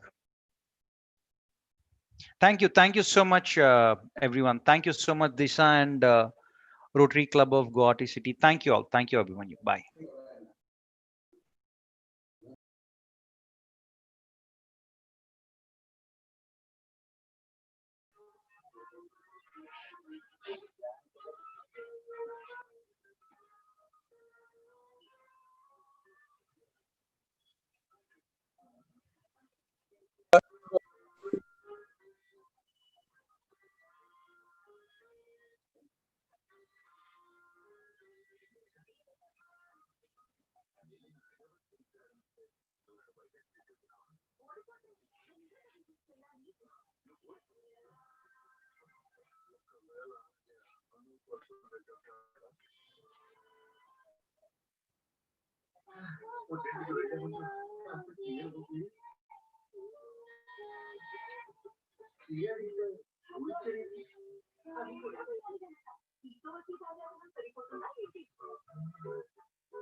Thank you. Thank you, Mr. Saraf. Thank you very much for the opportunity. I would like to start a bit with, I just want to start with Assamese language.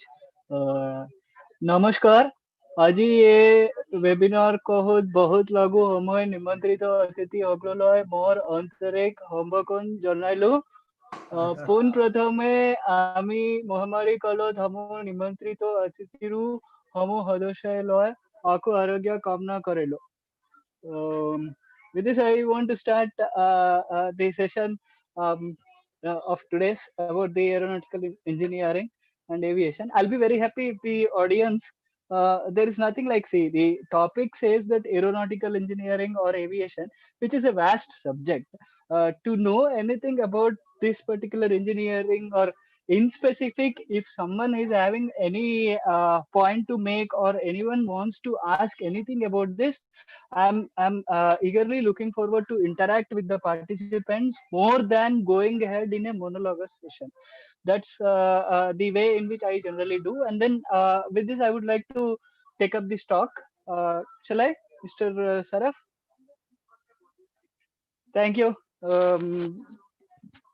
Yeah, so aeronautical engineering and aviation, I mean to say, when we look at this as a science which started way back, Indians had this knowledge in the ancient shastras and the sciences where these aircrafts were mentioned. For example, the concept of Pushpak Viman, and many other flying vehicles were mentioned in the ancient scriptures and the writings. Over the time, there was much requirement of, I mean, as the time passed, there was much requirement and much passion which has come from the people when they started looking at the birds. How are they flying? How are they flying? This thought made people to think more and more, and then start experimenting. In this process, there were a lot of developments in the area of art, mainly in the area of paintings. The voice was resounding. Yeah, now it's better. So the in the area of designing, people used to imagine how a bird can fly, how to design this, and then over the time there was an aspect of understanding something called as the vehicles, which are heavier than air and lighter than air, depending on the air density. So this led to something called lighter than air vehicles, like how people fly these kites, and you have the gliders, which we also do for hobbying. So these things were the initial in the beginning. Over the time, this again, people started thinking heavier than air, which are heavier than air. How to go ahead with this? Then there came a concept of something called as generating lift with the help of something called aerofoils. Aerofoils are those the shapes which produce this lift, which generate a sustainable lift, which makes the aircrafts to fly high. Now this science of understanding these flying vehicles, what are the types of flying vehicles, or what are these how do they behave in air at different stages of flight, and what are the supporting systems. As the developments came, the technological advancement, this became a science called as aeronautical engineering. And this engineering, aeronautical engineering, sincerely means, or it confines to the vehicles which fly inside the air, within the region of air. So within the region of air, again due to the technological developments and advancement which are happening outside there, the sailing science has come to the outside air. Now the outside air sailing science is the space technology or the space engineering. Putting together is something which is your aerospace engineering. On a broader perspective, the aeronautical engineering over the time has become a part of aerospace engineering, and now it's a part of something called aerospace engineering. Besides this, we also have the most important technology, which is called avionics. Avionics is all about the electrical and electronics which are used or which makes an aircraft fly. I mean, the communication systems, navigational aids inside the aircraft and also in the control towers. These put together is called as aviation, avionics. Then comes another part called as aviation. What is this aviation? Over the time, this aviation is something, the understanding of aviation is also a synonym. We can also use it as a synonym for aeronautical engineering, which is a science of flight. But over the time, this aviation is the word which is confined, or which is fixed to something called transportation of the people, transportation of the cargo, whatever it is required. Then there again, systems developed like airports, airlines, and these developments in both the areas, either it is aeronautical engineering, aerospace, or it is the aviation, led to a lot of developments like the manufacturing in the air manufacturing in the side of aircrafts, and the manufacturing and design, development, manufacturing of the systems which support aircraft, and the development of the airports, and the systems which support the ancillary systems which support the airports, and then the airlines and its associated or the allied organization. This introduction, I would like to interact with the audience. If anyone is having any questions, they can ask me. I'll be very happy to go ahead in an interactive way than going monologues.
Ha, ha. That's a very good question. And this is something which is very important to discuss also at the moment. At the moment, because of the pandemic, there were many. I mean, otherwise also, what happens is I also come across. I was also one among such a student when I was in +1 and +2, where I was very firm. I was very firm, thinking that I should do only aeronautical engineering, and my parents said, yes, go ahead with whatever you want to do. So that's how I could complete. But then I also observed over the time, and along with me also my friends and the other the upcoming generations, which I meet them, and then people say, we want to become that engineer, we want to become this particular component crack analysis engineer, or maybe something like an expert in this area, or a flight stability control. But I have observed a lot of people, they are not getting into this area. At the end of the day, they are not getting into this area. Reasons for that also I'll cite. In the previous discussion, that speaker has made a wonderful point about something called mentoring. I feel somewhere this mentoring is lagging. Even now, for that matter, this engineering, although it has got historical importance in India, in our Puranas and all the ancient scriptures, even in the Greek mythologies and elsewhere also, uh, the technological advancements are also so huge. Although these have got the wider context of reaching them to the people and making them understand lacks. That's one reason. Second one is the opportunities. The opportunities available for these engineers. The opportunities are having a limited scope, but the trend is changing. The trend is changing. It is not in the same trend of narrowing that only a particular establishments will have opportunities, but the trend is like we also observe this ISRO getting into, I mean, encouraging the startup which wants to get into the space sector. So these are signs of opportunities, growth in opportunities. So here, for the question, coming to the question, how a student can become in India, we have these IITs, four IITs which offer aerospace engineering, and an institute which was constituted where Dr. APJ Abdul Kalam was the chancellor, Indian Institute of Space Technology, IIST. And we also have one more university which is controlled by Ministry of Civil Aviation for the aviation sector, called Rajiv Gandhi National Aviation University. So these are the areas where there are courses on aeronautical engineering, BTech, Bachelors of Technology in Aeronautical Engineering. Besides these, there are universities which are conducting, private universities, public funded universities, private universities which are conducting BTech in Aeronautical Engineering or Bachelors of Engineering in Aeronautical Engineering. Apart from this area, if someone is very keen about aircraft maintenance, now that comes another area, aircraft maintenance. So if someone is very keen, I don't know, design something, but I would like to do the maintenance. MRO sector. So in aerospace or this aviation, we can categorize them as subsectors. Aerospace as a major sector, if we look at it, then we will have aeronautical engineering, which purely talks about the design, development, and the ancillaries, the supporting systems of aircrafts. Then you can look at the space science. Space science mainly concerns with the space vehicles, rockets, and the missiles also, the technologies which are used in the hypersonic aerodynamics. So concerning to this, then you look at the avionics, which is a supporting system of both, either of these two, either the space technology or that. This is the most important, crucial technology. Then the institute, which I was just telling, where Dr. APJ Abdul Kalam was the first chancellor, offers exclusively courses related to this, and a couple of private universities also does that. Then the other area is, if someone wants to make their career in airlines, option is to get into the aircraft maintenance engineering. Aircraft maintenance engineering license after +2. If someone wants to become an aircraft maintenance engineer, I mean, who is very keen in doing repair of the aircraft, or want to get into the aircraft maintenance inspections to understand what are various types of inspections which are being carried, then this maintenance license. For this, I would like to tell that there are airlines in India which are offering this course. One airline is offering. I don't want to name it though, but there is one airline which is offering. I mean, if someone wants, I can name it also, because if it is useful for someone's career, that will be great. Indigo has got a school called School of Aircraft Maintenance Engineering. So which is a part of their parent company Interglobe. So these are some of the colleges which are offering. I mean, including the Aviation University and a couple of universities, where this aircraft maintenance engineering students can get license by Director General of Civil Aviation upon completing the complete course and successful completion of the exam. Then there will be another area besides this aircraft thing, is called flight dispatchers. So students can either opt for something called aircraft maintenance engineering, or flight dispatchers, who dispatch the aircraft immediately after its turnaround coordinators, aircraft ground supervisors, turnaround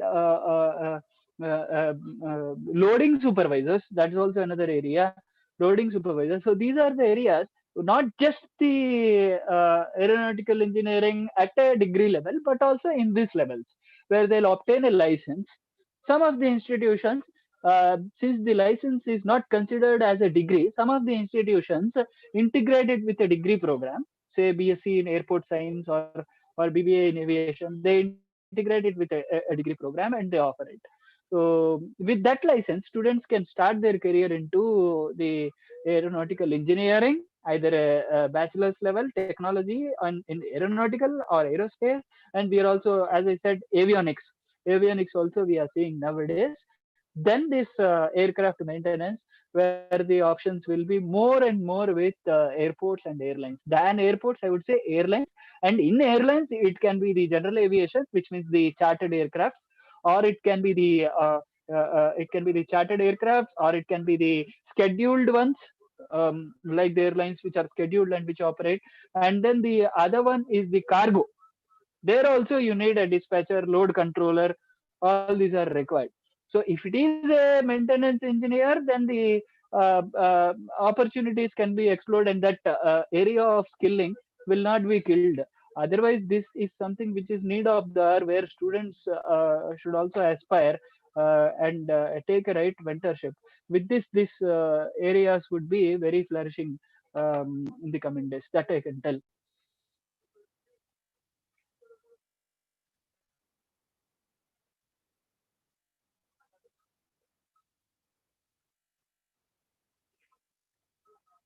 Yes.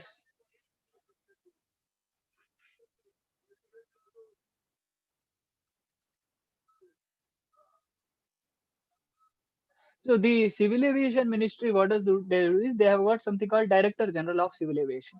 In this Director General of Civil Aviation, there are deputy directorates.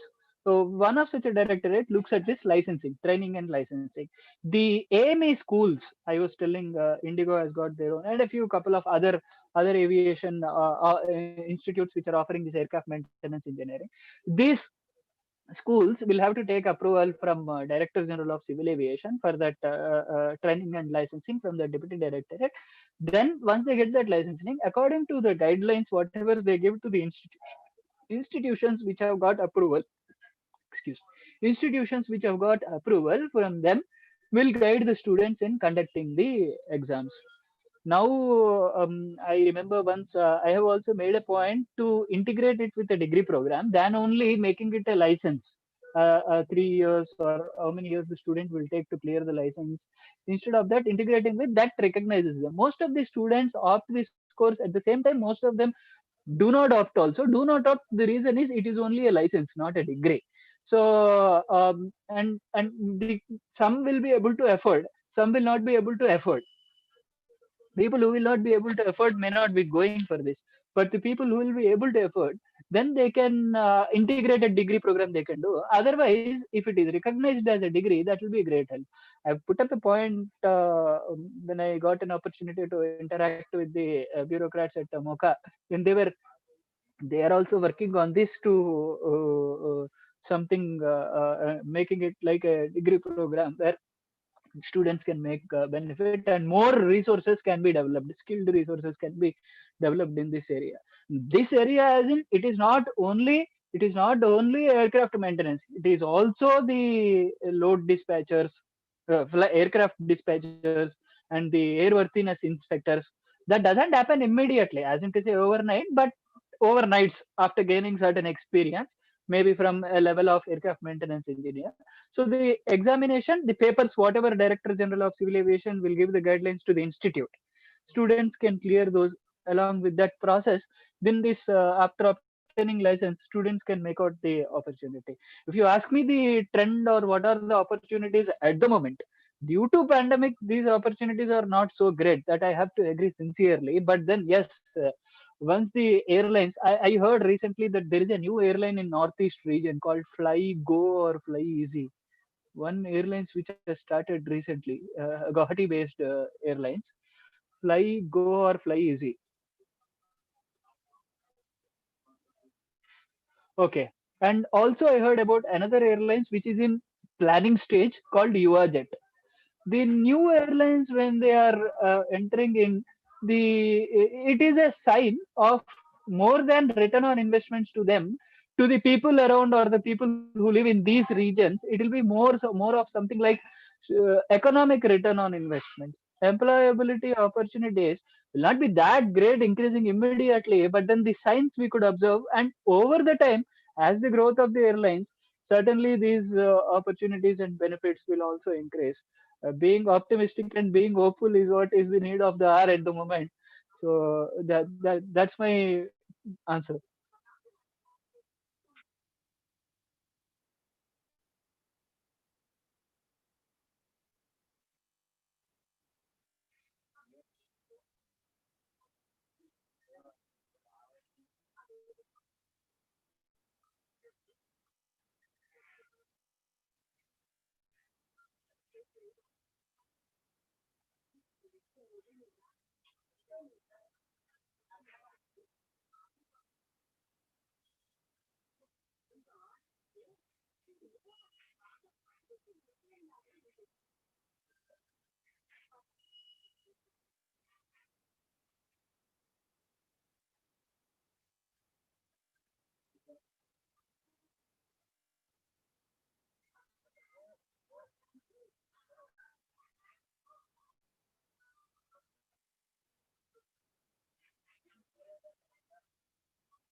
Now here I mean I have to make a point of this. I mean the major areas of transportation those days where the aircraft manufacturers thought, and then they got good business and started manufacturing the aircraft. One is Boeing and the other is Airbus.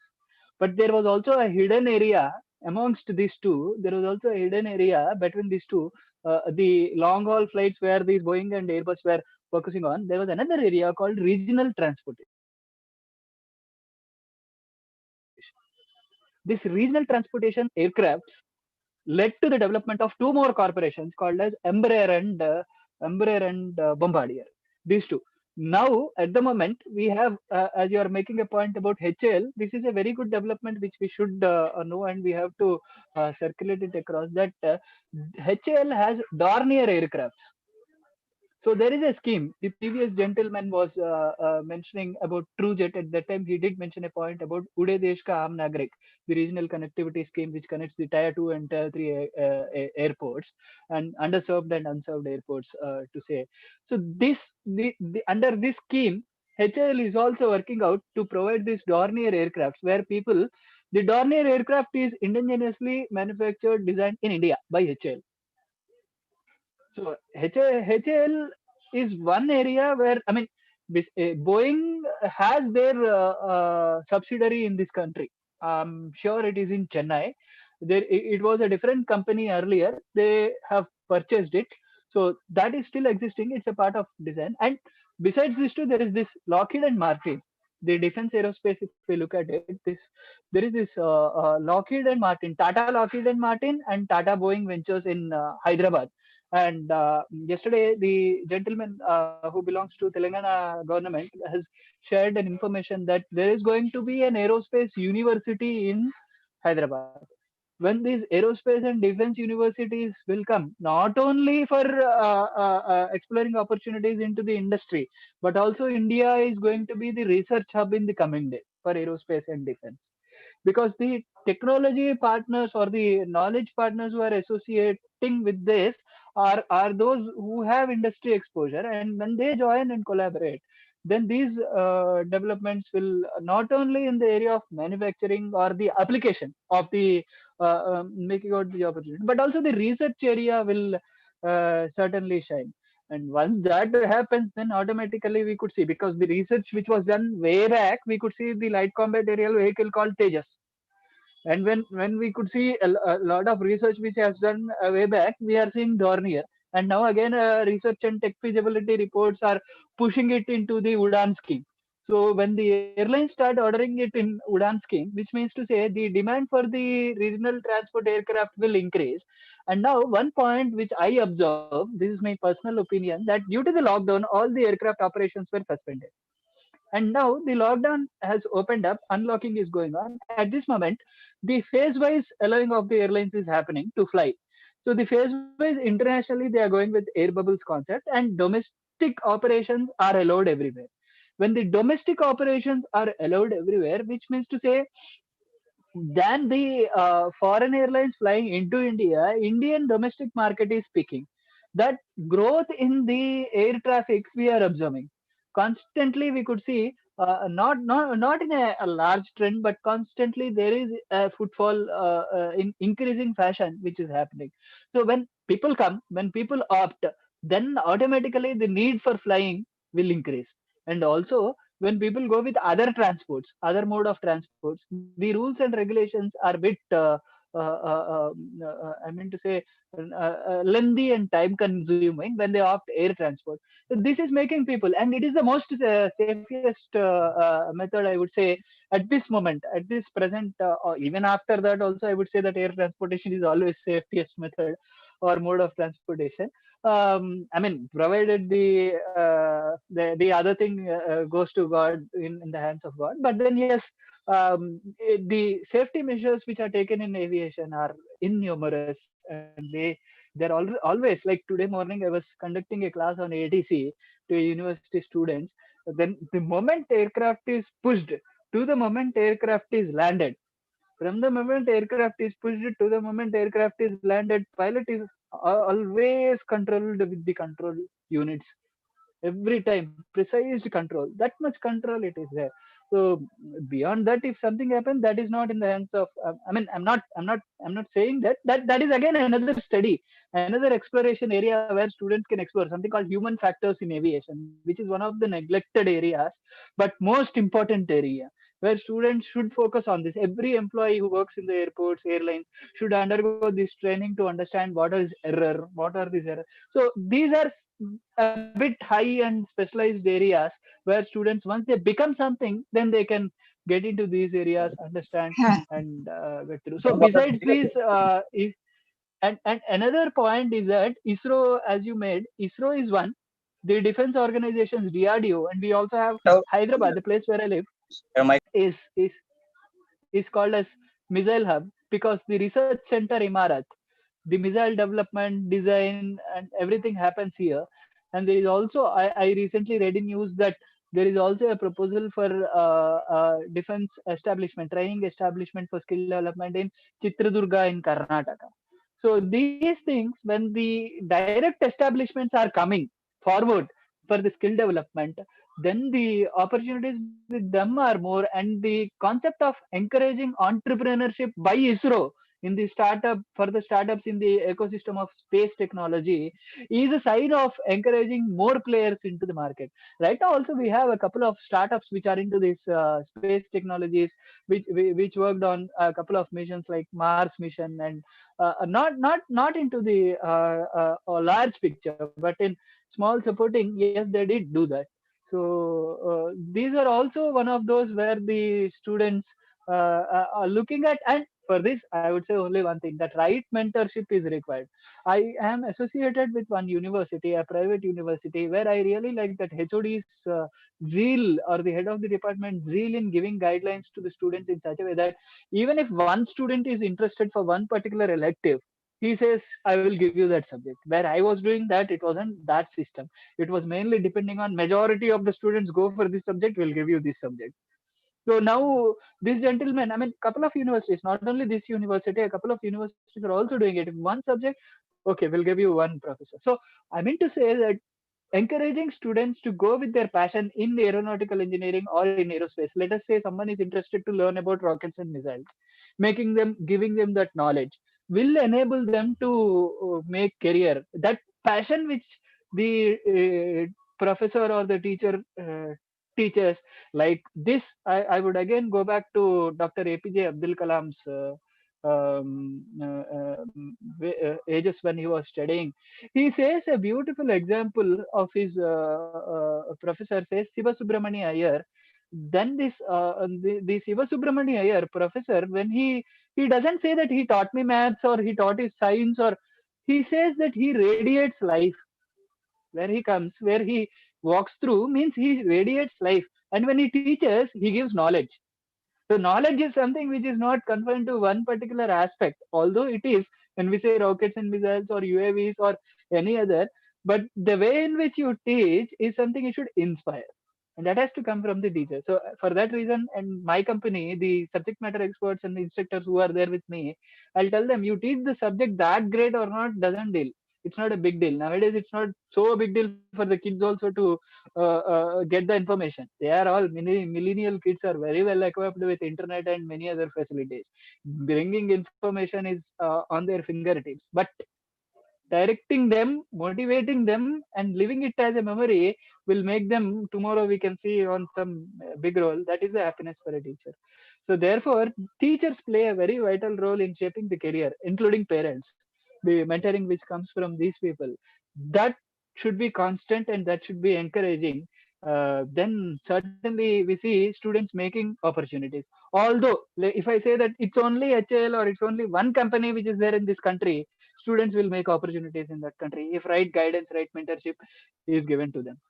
That I will certainly say. And there is also another opportunity. I would like to emphasize upon one more opportunity, which is something called the engineering entrance examination. In India, we have this GATE entrance examination. So students can also make use of becoming research scholars, where the government of India, through these IITs, they pay them stipend. They can live in these establishments, and they can also do the consultancy services by working with the professors. So that way their qualification will also improve, and the supporting to the industry will also happen. That certainly develops research force for the country, which is the most important strength for the backbone of research. So these are the, and NAL is also there, National Aeronautics Laboratory. We also have National Aeronautics Laboratory. We also have Aeronautics Development Agency, ADA we have. So we have these agencies, and we also have a new, which has evolved out of the Skill Development Ministry, out of National Skill Development. We have Aerospace and Aviation Sector Skill Council, which is working exclusively in identifying the job role, design engineer, in which you are expert in. Take up this exam, take up this assessment, take this training. And recently, I've come across one of my allies, the organization where I am associated, got CSR funding from an MNC, where they give training for free along with a placement assistance for a job role called design engineer.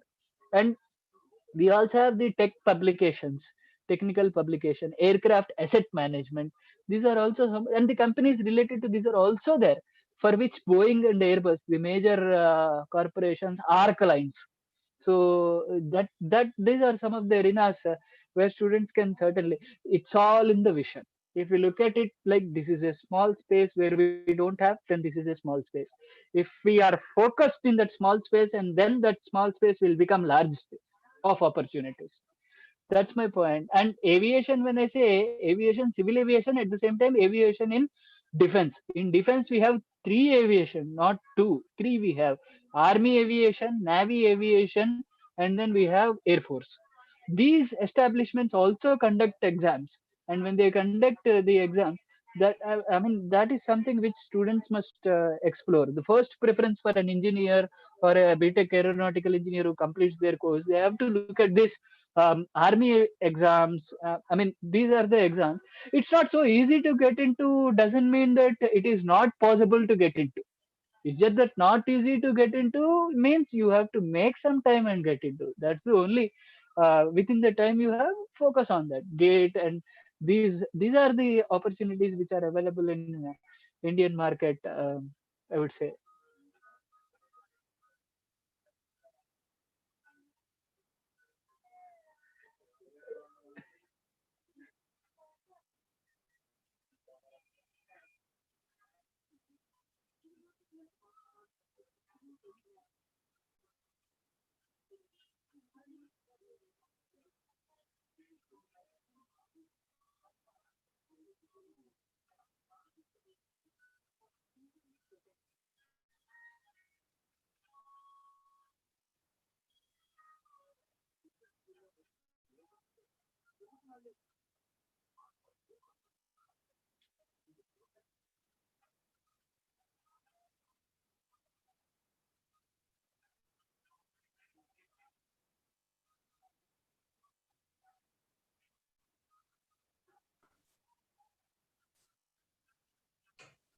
Thank you.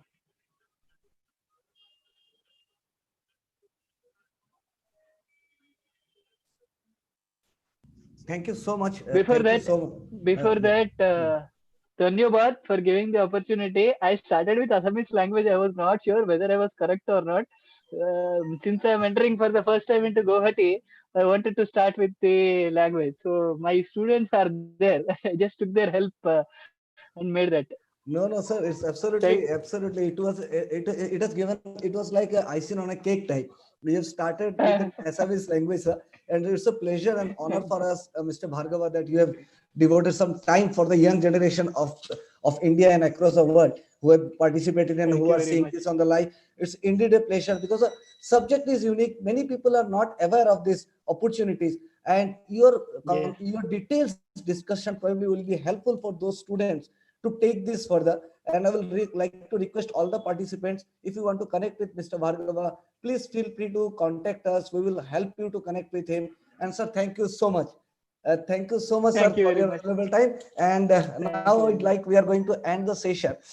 Tomorrow we will be having 3 sessions, one on public relation, brand management, and marketing. We'll be having the session. We'll start the session at 6:30 p.m. Would like to request each and everyone to please be present at 6:30 p.m. for the last day event.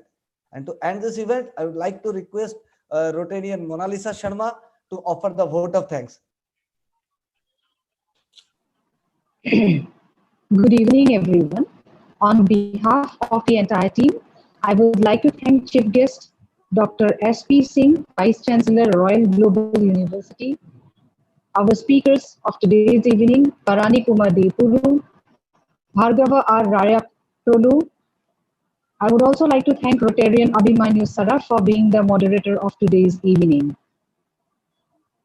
I would also like to thank District Governor Subhashish Chatterjee and all the members of Rotary International District 3240 for your kind cooperation.